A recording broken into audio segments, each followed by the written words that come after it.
今日主要想同大家講去廣州融創滑雪或者玩雪到底有幾凍？答案係比你想象中凍，因為呢雪場長期都係維持喺-6度，同埋佢係冇陽光嘅，所以其實感覺比室外滑雪場更凍。如果你係諗住嚟滑雪或者玩雪嘅話，建議你攞定一件厚啲嘅衫，隨時準備打底。又或者可以帶定個保溫杯，雪場裡面有熱水提供，咁你可以隨時飲返啖補給下，其實都會舒服好多。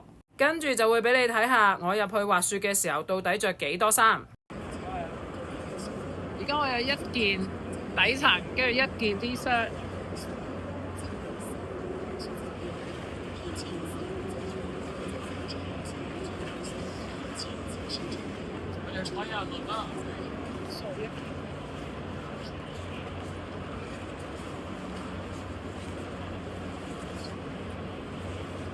再一件，好，呢件係發熱嘅，所以如果有需要嘅時候可以加埋熱添。呢件都厚嘅，係啦。